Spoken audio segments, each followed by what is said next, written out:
SBT Rio Manhã, oferecimento. Supermercados Unidos, férias no verão com muita promoção. Motorista de van que capotou na Taquara não tem carteira de habilitação. Na delegacia, ele negou que estivesse em alta velocidade. No acidente, uma criança e uma idosa morreram. Outras 14 pessoas ficaram feridas. E você vai ver também.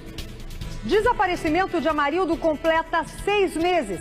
Mas o mistério sobre o paradeiro do corpo continua. Como está a família do ajudante de pedreiro? Daqui a pouquinho eu vou conversar aqui no estúdio com a viúva Elizabeth. Ela já está aqui no SBT e vai contar o que mudou na vida dela e também dos filhos. E ainda, olha só o que aconteceu na Baixada Fluminense. Um menino de 10 anos invadiu um ônibus estacionado. A chave estava na ignição. Ele deu a partida e simplesmente saiu dirigindo. Você vai entender por que ele fez isso e como esse caso terminou. Olá, bom dia. Hoje é terça-feira, 21 de janeiro. Eu sou Liane Borges e você está no SBT Rio Manhã. Seja bem-vindo. Troca de tiros termina com um morto na Avenida Brasil, na altura de Cordovil. Quem tem os detalhes é o repórter Rafael Paiva. Policiais do batalhão de Olaria faziam ronda pela região quando surpreenderam a quadrilha às margens da Avenida Brasil. 8 criminosos estavam nestes 2 carros aqui na Cidade Alta, no bairro de Cordovil, na zona norte do Rio. Com a chegada dos policiais, eles desceram do veículo e houve uma intensa troca de tiros aqui no local. Olha só a situação que ficou esse daqui, todo crivado de balas. O vidro de trás estilhaçado, aqui o tanque de gasolina, a gente pode perceber aqui que o cheiro de combustível é muito forte aqui no local. 2 criminosos foram levados para o hospital, um morreu a caminho, mas os outros 6 conseguiram fugir para o interior da comunidade. Segundo os PMs, os criminosos são moradores do Parque das Missões em Duque de Caxias, que pertence à mesma facção criminosa da comunidade Cidade Alta. A polícia acredita que os bandidos faziam uma espécie de acerto do tráfico. Os 2 carros constam como roubados. Bruno dos Santos Onofre, de 20 anos, baleado no confronto com 2 tiros, um no braço e outro na costela, passou por cirurgia no Hospital Getúlio Vargas. O outro, morto no confronto, estava sem identificação e com ele foi apreendida uma pistola 380 e munições. De acordo com o delegado que investiga o caso, também existe a suspeita de que o grupo poderia estar planejando um arrastão. Possivelmente seria um arrastão na Avenida Brasil. Isso que vai ser apurado. Os 2 carros constam como roubados, um inclusive aqui na 22DP e o outro na 40, de Honório Gurgel. A Avenida Brasil, aliás, muitas vezes me parece a via da desgraça, né? São quilômetros e quilômetros de extensão onde tudo acontece, atropelamento, engarrafamento, acidentes diversos e aí até troca de tiros com um morto.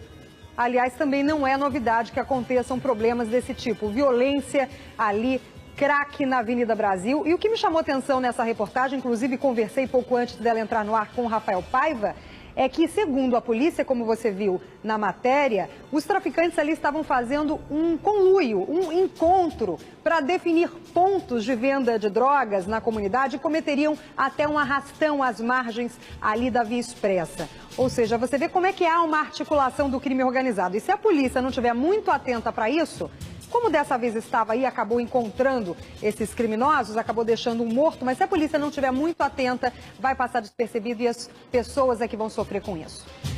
Vamos agora à reportagem que eu prometi no início do jornal sobre o motorista da van que matou 2 pessoas e feriu 14 na Estrada dos Bandeirantes, na Taquara.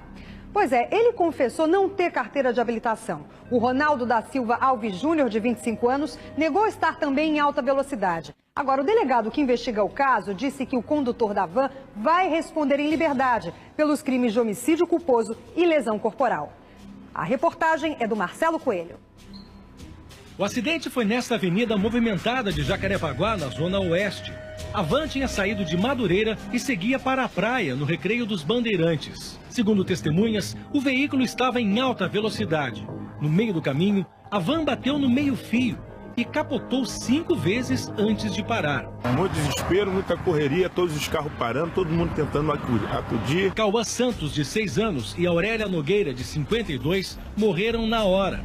Outras 14 pessoas ficaram feridas. Esta mulher buscava no hospital informações de 5 parentes que estavam na condução. Todas as pessoas sentadas, mas 5 em pé. A maioria das pessoas estavam indo para a praia. Foi muito triste. O motorista da van, Ronaldo Alves Júnior, de 25 anos, fugiu do local do acidente, mas se apresentou à polícia para depor. Ele negou o excesso de velocidade, mas admitiu não ter carteira de habilitação. Ronaldo disse que foi fechado por outro veículo e perdeu o controle. Ele será autuado por homicídio culposo e lesão corporal. A van não tinha permissão para circular na região e os donos também serão responsabilizados. Vem um montão de van pirata pra cá, eles ficam andando igual um retardado na rua, correndo igual um maluco, disputando para ver quem pega mais passageiro. Só Deus. Olha, fatalidades acontecem, mas se você não tem carteira de habilitação, dirige num veículo irregular, está contribuindo para um acidente desse tipo, com essa gravidade, que acabou com uma idosa e uma criancinha de 6 anos mortas. Imagina a família dessas pessoas agora chorando no enterro dessas 2 vítimas fatais desse acidente. E o delegado entendeu que seria por homicídio culposo, quando não há intenção de matar. Não sei se vai haver algum agravante pelo fato do motorista não ter carteira de habilitação. Agora, o proprietário do veículo, da van, também tem que ser responsabilizado porque colocou alguém ali na condução que não tinha condições técnicas de dirigir um veículo, principalmente por se tratar de um transporte coletivo. Questões aí, como o passageiro falou ali, que se repetem. As pessoas andam em veículos irregulares. Quando se trata de van, até van escolar, a gente vê esse tipo de coisa. Pessoas não habilitadas, condutores que também muitas vezes não ligam, parecem que estão transportando gado, não sabem que estão transportando pessoas de verdade ali e acabam em tragédias. Isso tudo também por causa da fiscalização. Fica difícil até de verificar também se a van é legalizada, se o motorista tem carteira ou não. Para o passageiro é impossível avaliar isso aí, até porque às vezes tem ali no veículo todas aquelas inscrições, aparece aquela tarja amarela ali mostrando que tem uma regularização pela Secretaria de Transportes, mas o que muitas vezes não é verdade. Às vezes é só de fachada ali, eles pintam a van pelo lado de fora e você que não sabe, até porque às vezes não tem ônibus suficiente na sua região, vai pegar crente que está indo num transporte seguro e não está. Agora, 9 vítimas do acidente continuam internadas no Hospital Miguel Couto e Lourenço Jorge. 3 com traumatismo craniano, para você ter ideia, para você ter noção da gravidade desse acidente. Entre elas, uma menina de 6 anos que passa por exames e uma senhora também de 42 anos que passou por uma cirurgia e está em estado grave. Vamos atualizando até ao longo da programação também no SBT Rio com a nossa amiga Isabelle Benito o estado de saúde dessas pessoas. Ontem esse acidente de trânsito parou ali a região da Taquara e ainda hoje vai haver desdobramentos desse caso. E olha só que história impressionante que eu vou contar para você agora. Um garoto de 10 anos foge de um abrigo na Baixada Fluminense e rouba um ônibus. Isso mesmo, ele entrou no veículo ali, aproveitou que a chave estava na ignição e entrou no coletivo. Veja só agora essa matéria. O menino foi apreendido após roubar um ônibus da Aviação União. Ele circulou com o coletivo por mais ou menos 20 quilômetros pelas ruas de Piabetá, em Magé, na Baixada Fluminense. A denúncia de roubo foi feita pelo motorista do veículo, que estava estacionado próximo do terminal rodoviário de Piabetá. A polícia militar montou uma operação e conseguiu parar o ônibus. O menino, que não teve o nome divulgado, era foragido de um abrigo para menores infratores de Magé. Ele foi apreendido e levado para o Conselho Tutelar para prestar depoimento. Depois, foi encaminhado de volta para o abrigo. E chama atenção como é que uma criança com tão tenra idade tem esse domínio, de pegar a chave, ele estava na ignição, e conseguir ligar o veículo, ainda dirigir por 20 quilômetros. É muita coisa. Agora, a polícia acabou dizendo que não tinha sido tanto assim, que teria sido só alguns metros, mas essa informação de que teria sido 20 quilômetros foi passada pelo abrigo, de onde ele fugiu, Estava ali cumprindo uma medida, um menor infrator, e ele resolveu escapar do local. Agora, segundo a assessoria da Polícia Civil, a delegacia de Piabetá informou que o caso foi registrado como fato atípico. Fato atípico, típico que não é, porque eu nunca vi uma situação dessa, uma criança tão pequena.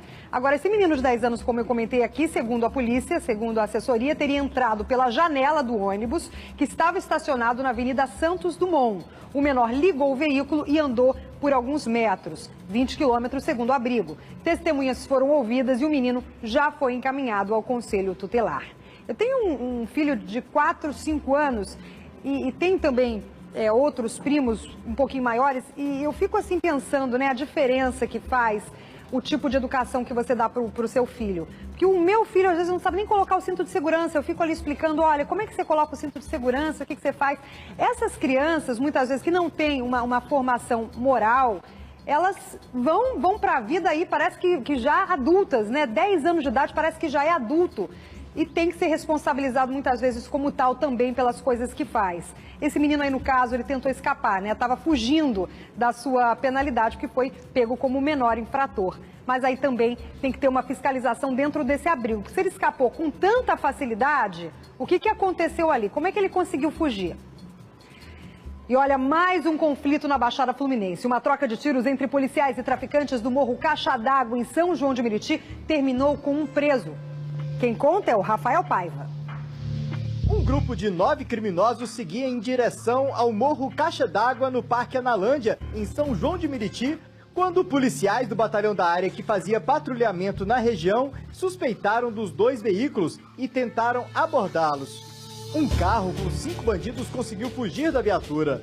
Mas o outro veículo, onde havia 4 suspeitos, foi perseguido pelos PMs. Houve troca de tiros. O motorista perdeu o controle da direção e bateu em uma mureta. Ele foi detido na hora, portando uma metralhadora. Os outros 3 comparsas conseguiram escapar com o restante do armamento, mas foram presos logo em seguida. Eles fugiram, tá? E na fuga eles adentraram em residência de moradores. Foi quando vocês pegaram com esse grande armamento, isso? Exatamente. Conseguimos tirar da rua esse armamento e prender esses meliantes aí. Um fuzil AR-15, 3 metralhadoras, um radiotransmissor e farta munição foram apreendidos. 4 homens foram presos e levados para a delegacia de Belfor Roxo.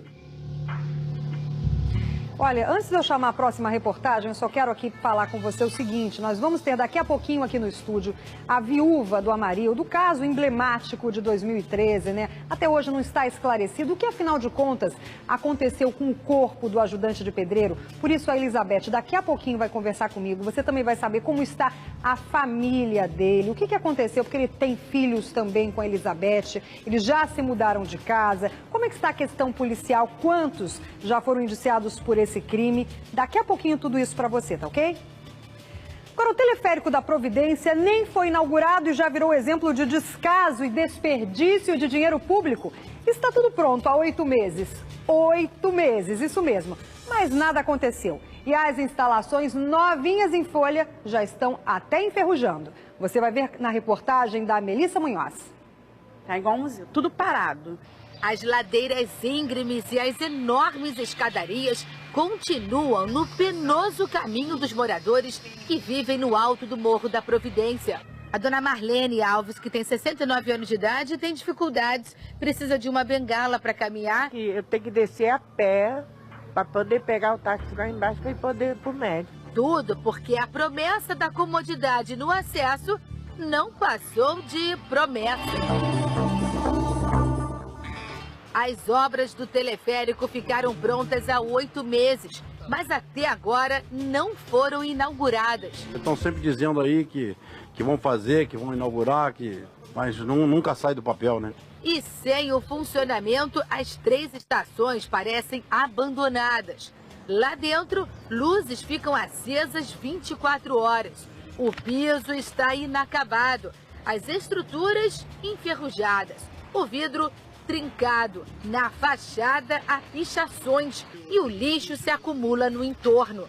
O teleférico foi anunciado pela prefeitura como um ícone da revitalização da zona portuária. Se estivesse funcionando, estaria transportando até 1.000 pessoas por hora. Além de significar um alívio para os moradores, poderia se tornar também uma atração turística na primeira favela do Rio, que tem uma vista privilegiada aos pés da Baía de Guanabara. As 16 gôndolas só circularam pelas 3 estações durante os testes, como mostra este vídeo de divulgação. E a inauguração, mais que atrasada, ainda pode demorar, porque a prefeitura nem sabe quem vai operar o sistema e sequer a licitação aberta. Pelo visto, por um bom tempo, o sobe e desce terá que ser mesmo a pé. Só vergonha, é dinheiro jogado fora. O morador já sabe, né? Na prática, ele conhece já esse desperdício de dinheiro público. Aliás, ontem num carro eu vi uma frase muito interessante que até postei pelo Facebook. Daqui a pouco eu vou postar também quando sair daqui no Facebook do SBT Rio Manhã, que é o seguinte: o político brasileiro é o mais religioso do mundo. Sabe por quê? Porque a quantidade de terço que ele leva nas obras é um terço em cada obra. Agora eu vou reforçar o valor do custo do teleférico, 75 milhões de reais.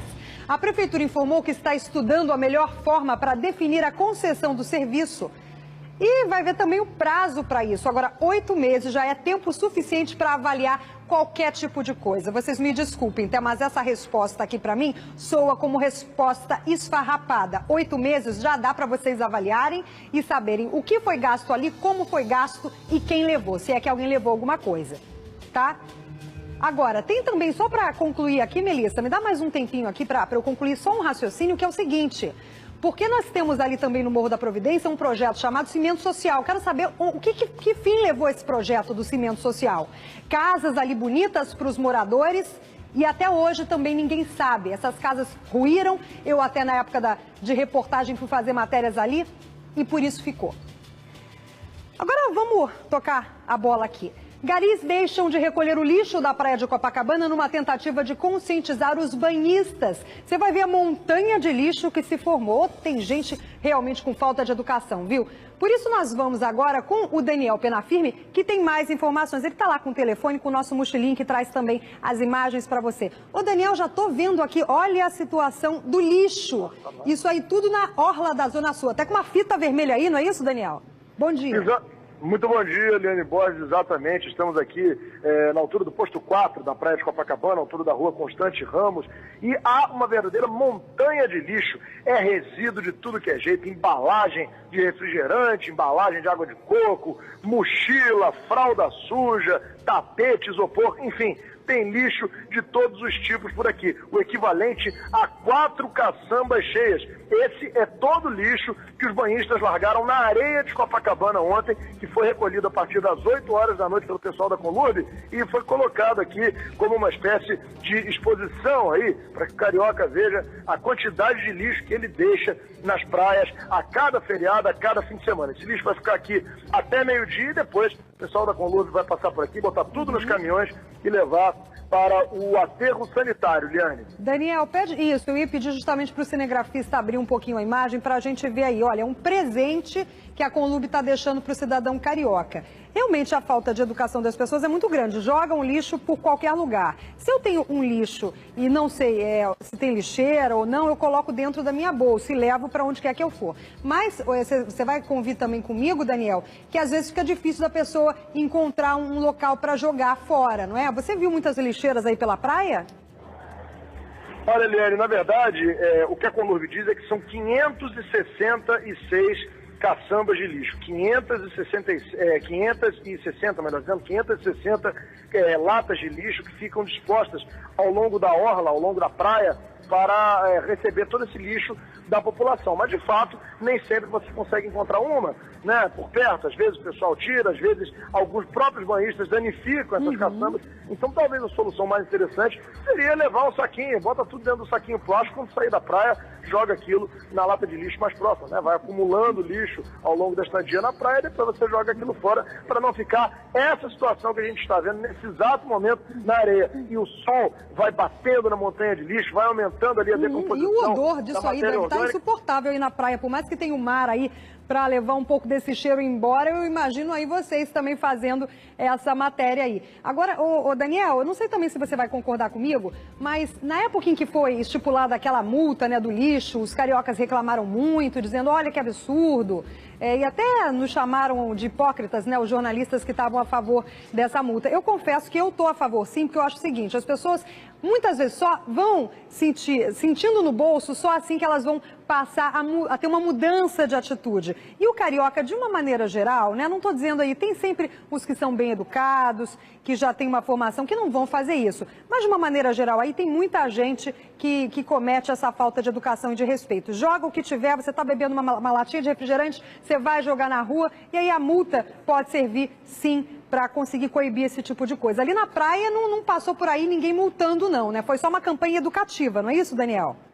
Exatamente, isso foi só uma campanha educativa. Esse lixo foi largado pelos banhistas ontem na faixa de areia e a Conlurb recolheu tudo e colocou aqui para formar essa montanha, para mostrar justamente a quem passa a quantidade absurda de lixo que o pessoal larga nas areias da praia. E o detalhe é que a ideia dos organizadores desse evento, né, desse protesto, o pessoal do movimento Rio, Eu Amo, Eu Cuido, a ideia deles era deixar essa montanha de lixo durante todo o dia aqui, até a noite de hoje. Mas, quando for meio-dia, o pessoal da Conlurb vai passar aqui recolhendo e levar para aterro sanitário, porque o cheiro, Liane Borges, já está insuportável. Ninguém merece, né? Ninguém merece, né? Tem que recolher logo isso aí. Já deu. Já estamos mostrando aqui também para todo mundo ver. E quem passar pela orla vai sentir esse cheiro aí na pele. Agora, lembrando aqui que Copacabana também foi um dos bairros mais multados por essa campanha aí na época da lei, né? Agora tem que tomar cuidado aqui para subir, que nós temos essa plataforma aqui para receber a Elizabeth. Bom dia, Elizabeth. Bom dia.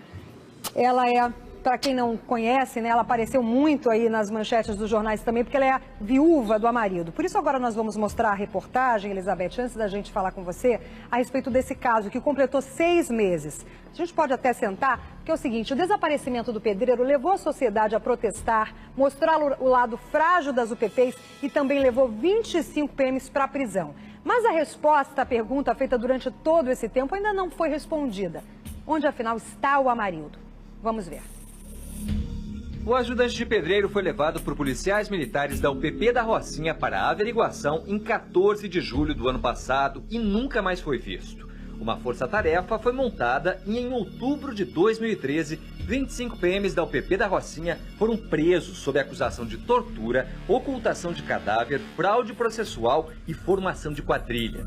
Entre eles, o comandante da unidade, o major Edson Santos. A procura por Amarildo ganhou o mundo. Todos queriam saber onde estava o ajudante de pedreiro. Ao longo das investigações, o caso ganhou versões distintas. Para tentar desviar a culpa, policiais forjaram ligações telefônicas e tentaram atribuir o sumiço de Amarildo ao tráfico de drogas. Segundo o Ministério Público, ele foi torturado por cerca de 40 minutos em um depósito atrás do container da UPP da Rocinha. A vítima teria sido afogada em um balde, sufocada com saco plástico na boca e na cabeça e recebido choques elétricos. Até hoje, o corpo do ajudante de pedreiro está desaparecido. Elizabeth, você tem alguma esperança de ainda encontrar o corpo do seu marido para pelo menos pôr fim a essa história e a parte do que passou, né? Porque a gente viu na matéria aí detalhes mórbidos da tortura que ele sofreu. Você acredita que algum dia vai ter isso solucionado, pelo menos na sua cabeça? O que está acontecendo aqui, eu como a esposa dele, os filhos e a família dele, porque queremos saber o que fizeram com os restos mortais do meu marido. Porque minha filha de 6 anos, todo dia ela pergunta, mãe, eu quero o meu papai, porque ele lá faz aniversário agora. E vocês contam o que para ela? Eu falo para ela que, filho, um dia seu pai vai aparecer. Por isso que eu e a família, meus filhos, nós estamos exigindo que os culpados, pelo menos, falem o que fizeram com o resto mortal do meu marido. Porque para poder pegar pelo menos os ossos do meu marido e enterrar como digno, para quando minha filha perguntar por ele, eu falar, seu papai faleceu e a mamãe está enterrando. E que tipo de informação já chegou até você? Disseram que ele tinha sido levado para outra cidade, disseram que o corpo teria sido carbonizado. O que chegou de informação? De informação, para mim, não falou nada disso, nem para a família. Porque eles não falaram nada, até agora não falaram o que fizeram com o resto mortais do Amarildo. É isso que eu digo, denúncias, né? Que chegam até pela polícia. Chegam, mas pelo processo, pelo Estado, ninguém está falando nada para a família. É silêncio completo. Está silêncio, já fizeram 6 meses. Esses policiais não mataram só o Amarildo, matou a família inteira, porque foi uma queda no meio do ano para a gente. Natal, Ano Novo, eu e as minhas crianças choravam, porque é o primeiro ano que eles passam a ser um pai, eu passo meu marido dentro de casa. Como agora eu sou pai e mãe dos filhos. E eles deixaram eu com 6 filhos para criar. Eu tenho 3 menores e 3 maiores. E no seu coração, você acha que aconteceu o quê? Ele foi torturado realmente ali por policiais dentro da unidade de polícia pacificadora e fizeram o quê com o corpo? O que você acha que aconteceu? O que eu tenho que falar é o seguinte. No dia que pegaram meu marido foi dia 14 do mês 7. Né, ele tinha que pescar, dia 14 ele foi pescar, aí chegou assim 7 e pouco da noite, aí sentou na porta da minha casa, junto da casa do meu cunhado, e limpou os peixes. Nisso apareceu, aí quando ele limpou os peixes, do lado de fora da minha casa, e entrou para botar o peixe na geladeira. Aí falou assim para mim: Beth, eu vou ali comprar um alho e um limão. Nisso que ele entrou para dentro botar o peixe na geladeira, apareceu 2 policiais da minha porta. Olhou para mim. Foi o último diálogo com ele? Foi. Olhou para mim, olhou para ele, os 2 policiais, olhou para mim, para ele, não falou nada, como normal. Meu marido passou por eles, como a gente passa por eles sempre, toda hora dentro da comunidade, e foi até uma birosca perto da minha casa comprar um alho e limão. E quando ele passou por esses 2 policiais, passou por ele, desceu atrás dele. Quando chegou um poucos metros da minha casa, tinha mais policiais, abordaram ele e levaram. Já cercaram ele com alguma intenção? Ele estava salgado, sem camisa, não tinha nem almoçado. Ele só limpou o peixe, botou na geladeira e desceu. Lá os policiais abordaram ele e levaram. Aí eu teve uma vizinha minha falou assim para mim: Beth, ocorre que os policiais levou a Amarildo. Eu falei: mas meu marido chegou agora da praia, meu marido é trabalhador, meu marido é pedreiro. Ele já tinha tido algum envolvimento com o tráfico? Porque não. Eu sei que vocês são de uma família humilde, né? E muitas vezes aqui, não vou querer julgar a condição de vocês, mas eu sei também que você já teve envolvimento com drogas. E talvez até pela questão social, as pessoas são levadas a um tipo de coisa, né? A se envolver ali para conseguir um dinheiro fácil. Ele já teve algum tipo de envolvimento? Nunca, meu marido nunca teve. O problema que aconteceu foi o seguinte: antes de acontecer isso com meu marido, esses 2 policiais, que eu conheço eles 2, que chegou na minha porta, olhou pra minha cara, pra mim, pro meu marido, já prenderam 3 vezes meu filho. Jogaram droga no meu filho, jogaram forjado no meu filho, fiquei com 2 filhos presos. E a Marildo trabalhando, a Marildo, quer dizer, ele sabia que os policiais levaram o filho dele, porque eu ligava pra ele e falava. Então eu ia atrás. E sempre esses policiais, não foi só o Amarildo, várias famílias do arredor da minha casa. Aconteceu isso, só que muitas vezes não veio à tona como veio esse caso. Não. Agora, Elizabeth, só pra gente encerrar, eu sei que eu gostaria de ter uma conversa com você longa para você me esclarecer isso, assim como a população também, porque é um caso que a gente não esquece, né? Assim como a Patrícia Miero, aquela engenheira, enfim, vários outros, a Priscila Belfort, que talvez a gente nunca saiba o paradeiro dos corpos, pelo menos. Agora, o que mudou na sua vida e da vida da sua família? Onde é que vocês estão morando? Vocês estão sendo assistidos? Não, a casa que eu morava é embaixo do morro. Só que lá estava em obra. Meu marido, como ele era pedreiro, eu trabalhava em casa de família, eu pegava na compra e ele pegava na obra da casa. Então a casa estava em obra. A gente tomava banho fora de roupa íntima porque não tinha ele fazer o banheiro ainda. Ficou tudo jogado, ficou material, ficou cimento, ficou tudo para lá. Meu marido acabou de fazer a casa. Bom, esse material tá lá. Mas vocês agora estão pelo menos numa casa maior e melhor. Estamos aí. E quem agiu essa casa para a família não foi o Estado, não. Foi gente famosos que fizeram um leilão. É isso que é triste, né? A gente sabe que o Estado, com todos esses policiais presos, não ajudou a família. Não ajudou em nada. Não, olha, mas Elizabeth, eu espero realmente que vocês consigam se recompor. Sei que é difícil, né? Uma situação dessas, eu acho que nunca apaga. Agora, eu espero que vocês tenham aí uma resposta, pelo menos para você conseguir enterrar esse luto dentro de si e que a gente algum dia, quem sabe, saiba o que aconteceu com a Marildo. Muito obrigada pela tua conversa. E a gente conversa mais se puder me esperar lá fora, que eu quero saber um pouquinho mais também. Bom, filhinha. Tá, tchau, obrigada. Olha, eu vou ter que ir para um rápido intervalo, mas daqui a pouquinho eu volto com mais notícias aqui, direto do novo estúdio do SBT Rio Manhã. SBT Rio Manhã, oferecimento. Supermercados Unidos, férias no verão com muita promoção.